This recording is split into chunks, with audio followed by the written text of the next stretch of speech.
Joining us now with all the details, Colonel John Farnam, the commanding officer of MCAS Miramar. Colonel, thanks for being with us. We appreciate your time. My pleasure. Thanks for having me. All right, walk us through the decision, if you could, to keep the air show going, but without, as we know, the Blue Angels, and without a lot of the traditional flight demonstrations that people love so much. That's right. So this year we have constraints placed on us that we didn't have in the past. But our biggest concern is San Diego, and opening our doors to San Diego. That engagement has been so important through the years, Sure. and we wanted to maintain that. So we found ourselves going with more civilian acts to get airplanes in the air. But the military equipment, all the hardware everybody's used to seeing, the Marines and sailors themselves, will be there on the ground in a static display format for us to interact with. Now, Fox 5, we heard through our sources that at one point decision had already been made to cancel the show, but then that it was decided that we're going to go forward with this show. Was that accurate? Was there any truth to that at all, that at one point you guys said, we need to just cancel this? No, initially what was said was there's certain money I can't spend on the show that I could have used last year that would have brought military aircraft in. The idea of canceling the engagement with San Diego was really never a question. Never. It was, what could we do to perform some sort of air show for San Diego and bring the public on the base to meet us. How high up in the military does something like this have to go to make that decision, say, you know, we need to keep the show, we need to keep it going no matter what? How high up does it go? The decision to hold us back a little bit with the funds and costs was Sure. really at the top of the Department of Defense. The idea of engaging with San Diego is really with Miramar, and our overwhelming desire to make sure we have that happen. Okay, this is your opportunity to kind of sell this thing this year versus last year. What are people going to be able to see this year? Because we know the Blue Angels are gone, a lot of the military flight demonstrations. So what is going to be there this October? Really, this year, this time around, like I said, we have some civilian acts. That show schedule is still coming together, and you'll be able to see it on MiramarAirShow.com as it comes together. You can go to that website. But really, we're going to focus on that Marine Air Ground Task Force, pulling that together for the public to see, hopefully to see kind of a past, present, and future of how that has evolved.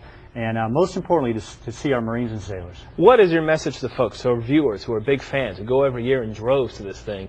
What do you want to say to them? Because I know you guys, this is sequestration happening here. So what do you say to those folks? So it's going to be a different show than last year, as everybody knows. But our heart's in it, and San Diego has been a tremendous town to us. Just to get on the base, get on the flight line, get on the runway this year, I believe we're going to pull that off as well, and let you see who your Marine Corps is and what we can do for you. Come out and visit us. You won't be disappointed. We know that every single year this is a huge tool for you guys to introduce the Marines and the military to a younger audience. Do you feel that there's going to be any effect on recruitment because it won't be quite the same as in years past? I think the draw, I mean, the airplanes are great, and people come to see that, understand that, but I think our biggest asset in the Marine Corps are our Marines. And for you to come out and see them, talk to them, you just can't be disappointed in that. What about attendance and revenue? Does that impact how you guys proceed with the rest of the year and events that happen throughout the year when the revenue may not be the same? Yeah, the reason for the show is for the engagement. There is revenue generated, Sure. that's for sure, and that does support some of the programs on the base. I expect the show is going to be quite a bit smaller this year as far as attendance is concerned.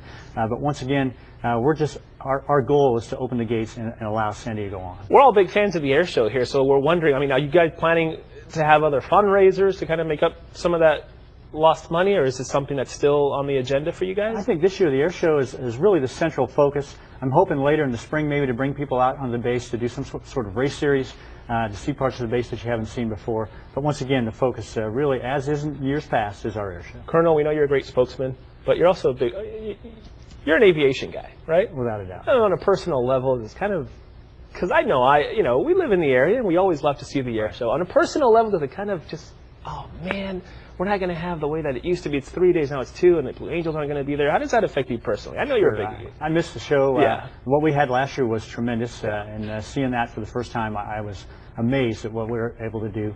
This year, the fiscal environment is different. We understand that. And as always, as Marines, we're going to make the best of what we've got, and we're going to make it happen for San Diego as well. Folks are still going to show up.